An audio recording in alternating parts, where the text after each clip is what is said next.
안녕하세요, 루트나입니다. 아이폰 11의 공개가 아직 되지 않은 가운데 애플의 새로운 백업 플랜이 밝혀져서 충격을 주고 있습니다. 저는 채널 초기에 애플의 B 플랜 전략에 대해서 소개해드린 적이 있습니다. B 플랜 전략은 쉽게 말씀드리면 기존에 계획했던 일, 즉 A 플랜이 예상대로 잘 되지 않거나 문제가 생겼을 경우에 대비해서 마련하는 또 다른 백업 플랜입니다. B 플랜은 A 플랜 항상 뒤에 있어서 우리에게 보여지지 않기 때문에 중요성이 인식되지 않지만 위기 상황에서 발휘하는 진가는 가치를 매길 수 없을 정도로 중요합니다. 이에 따라서 대부분의 기업들은 항상 B 플랜을 준비합니다. 하지만 애플의 B 플랜 전략은 A 플랜에서 어떻게 스위칭 되었는지 간파하기가 무척 어렵습니다. 그 이유는 정말 훌륭한 B 플랜은 A 플랜에서 스위칭 되는 것도 A 플랜의 일환으로 보여지기 때문입니다. 가장 좋은 예가 에어팟 2세대가 있습니다. 에어팟 2세대 모델은 1세대 모델과 비교했을 때 완벽한 실패작입니다. 무엇보다 에어파워의 출시가 취소되면서 에어팟 2세대의 무선 충전 모델은 빛을 잃었고, 이번 아이폰 11 시리즈에서 역충전 기능에서 그나마 기능을 발휘하겠지만 무려 2년 반 동안 웃돈을 주고 살 수 있거나 물량이 매번 떨어져서 구매 신청 후 6주를 기다려야 했던 6주팟으로 불리었던 에어팟 1세대에 비교하면 에어팟 2세대는 올해 3월 출시 후 지난 여름부터 세일에 들어가면서 할인을 절대로 하지 않는 애플의 실패작임이 확실히 증명되었습니다. 자, 실패작이라는 말에 오해하실 수 있는 부분이 있어서 추가적으로 말씀드리면 에어팟 2세대가 나쁘거나 성능이 떨어져서 잘못 사셨다는 것은 절대로 아닙니다. 다만 시장의 기대와 상황에 반하지 못했던 제품이라는 것입니다. 그런데 사실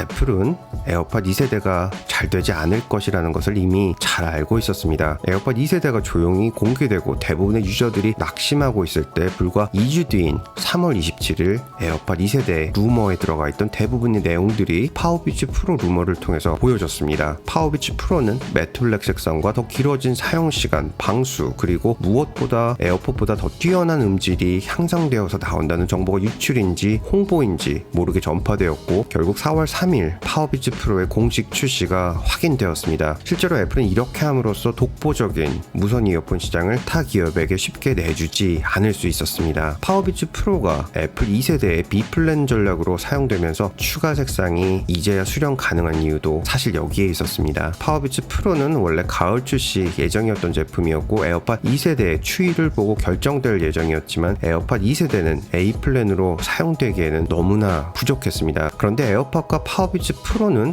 애플의 실적 보고 카테고리에서도 액세서리 및 기타 제품군에 들어가는 서브 제품에 지나지 않습니다. 애플의 메인 제품은 단연 아이폰이죠. 그런 아이폰이 이제 출시를 기다리고 있습니다. 이제 향상되는 카메라 기능, 놀라운 AR 성능, 기타 등등의 볼거리에 사람들은 행사에서 와 라는 소리를 연발하게 될 것입니다. 물론 저 역시 그럴 것입니다. 하지만 가장 중요한 소비자의 선택이 남아 있습니다. 과연 매출과 연계가 될 것인지에 관한 의문이 분명히 남습니다. 이에 관한 애플의 전략을 채널 구독자분들에게 유튜브에서는 거의 처음으로 알려드렸었죠. 바로 5G 때문입니다. 이번에 출시되는 아이폰이 5G를 지원했다면 그것은 분명히 전혀 다른 이야기가 될 것임에 틀림없습니다. 하지만 이번에 출시하는 아이폰 11은 5G를 지원하지 않습니다. 우리는 이미 2020년 출시되는 새로운 아이폰에 5G가 지원된다는 소식을 알고 있고, 저는 관련 정보를 계속 취합하고 있습니다. 대부분의 애플 유저들은 마음속에 2020년 가을에 애플 스토어에 줄을 서고 계신 것으로 생각해 봅니다. 그렇다면 내년 가을까지 애플의 매출 공백을 막아줄 무언가가 필요하지 않을까요? 네, 그렇습니다. 앞선 아이폰 SE2 영상에서 말씀드린 것 같이 내년 상반기에 아이폰 SE 후속 모델이 보여질 가능성이 매우 높습니다. 미국의 유력 비즈니스 경제 관련 미디어 기업이죠. 포브스에서는 9월 5일자로 애플이 아이폰 11의 실패에 대비해서 아이폰 SE2를 준비하고 있다는 기사가 나왔습니다. 기사 내용을 살펴보면 아이폰의 시장 점유율이 하락하기 시작함에 따라서 애플은 내년 봄에 저가 아이폰을 출시하여 신흥 시장에서 고객을 확보하고 화웨이 및 기타 경쟁사들에게 대응할 계획이라고 밝혔습니다. 또 새롭게 출시될 것으로 보이는 내년 봄의 새로운 모델은 2016년 아이폰 SE가 출시된 이래로 $399에 시작된 애플 최초의 저렴한 스마트폰이 될 것이며, 새로운 모델의 이름과 가격은 결정되지 않았지만 최신 세대의 아이폰 SE로 간주된다고 전했습니다. 기사 내용을 보면 니케이 아시아 리뷰가 원문이라고 말하고 있는데요. 니케이 아시아 리뷰는 아시아의 중요 경제 지표인 Nikkei 지수 발표로 유명한 니온게이자의 신문에서 운영하는 비즈니스 경제 잡지로 세계적인 공신력을 가지고 있습니다. 니케이 아시아 리뷰에서 리뷰에서는 애플은 8월 마지막 2주 동안 최신 주력 아이폰의 양산을 시작했으며 올해는 새로운 기능이 거의 없었기 때문에 제조 공정이 순조로웠지만 올해 새 아이폰의 초기 생산량은 2018년 같은 기간에 8억 8,800만 대보다 10%가량 낮으며 이는 불확실성에 대한 보수적인 접근이라고 말했습니다. 애플은 수요가 강해지면 언제든지 주문을 늘릴 수 있지만 높은 가격 때문에 고전한 아이폰 XS, XS 맥스의 사례를 바탕으로 새로운 매출을 보존할 수 있는 전략으로 새로운 중저가형의 아이폰을 준비하고 있다고 밝혔습니다. 또 니케이 아시아 리뷰에서는 제가 앞서 말씀드린 것 같이 이와 같은 이유는 신흥국에서 아이폰이 낮은 점유율을 보이는 높은 가격 때문이라는 점을 꼽았습니다. 니케이 아시아 리뷰는 애플의 이에 관한 질의를 요청했지만 응답하지 않았다고 합니다.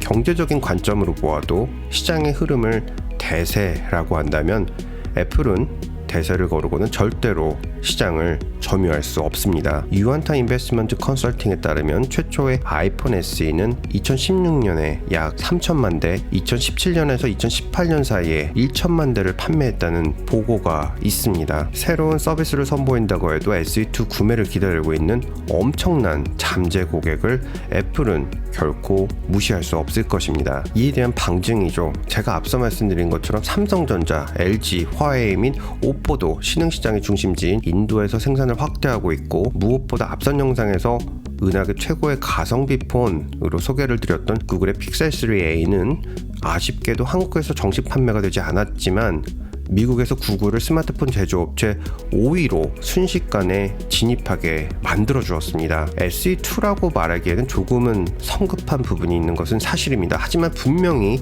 애플은 B플랜으로 중저가형 폰을 계획하고 있습니다. 이에 대한 출시는 무엇보다 아이폰 11의 매출과 직접적인 관계가 있고 제 개인적으로도 아이폰 11의 매출은 떨어질 것으로 예상됩니다. 이 점도 오해가 있으실까봐 말씀드리지만 아이폰 11이 출시되지도 않았는데 나빠서 안 팔린다가 아닙니다. 우리가 무엇을 구매할 때, 특히 전자제품을 구매할 때 구매 요소 중에 가장 중요한 것 하나가 있습니다. 그것은 바로 타이밍이라는 그 누구도 부정할 수 없는 요소에 아이폰 11이 들어가 있기 때문입니다. 시장의 타이밍을 놓치면 소비자는 기다려주지 않습니다. 바로 다음 폰에 대한 기대가 있기 때문입니다. 거기에다 미국에만 영향을 미치겠지만 아이폰은 미중무역 전쟁의 실질적인 타겟으로 지목받아서 관세가 포함된다는 사실은 이미 모두가 잘 알고 있습니다. 실질적인 최종 소비자 가격은 큰 변동이 없겠지만 분명히 부정적인 요소이고 소비자 심리에 영향을 미칠 수 있는 요소입니다. 2020년에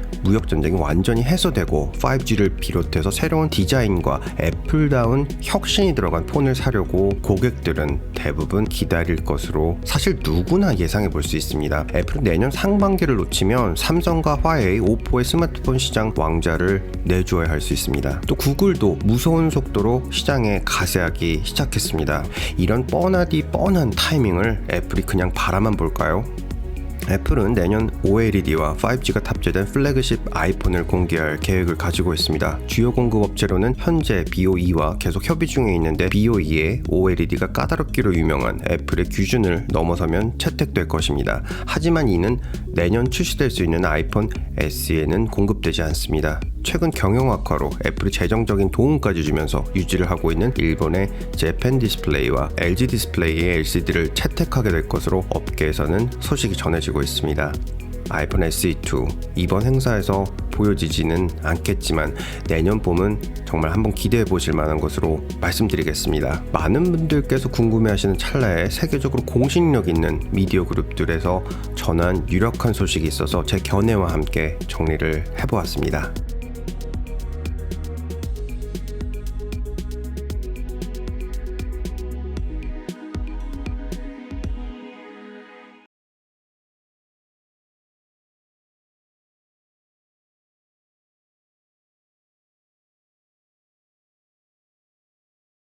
루트9 채널을 구독하시면 쉽게 접하기 어려운 IT 업계 최신의 정보를 받으실 수 있습니다. 특히 급하게 전달해드리는 내용은 커뮤니티 탭을 통해서 발송이 됩니다. 하지만 종 모양의 알림 설정이 되어 있지 않은 경우에는 실시간으로 정보가 전달되지 않습니다. 이에 구독과 구독 버튼 옆에 있는 종 모양 알림 설정을 눌러주시면 최고의 정보를 가장 빠르게 확인하실 수 있습니다. 감사합니다. 보스턴에서 루트9이었습니다.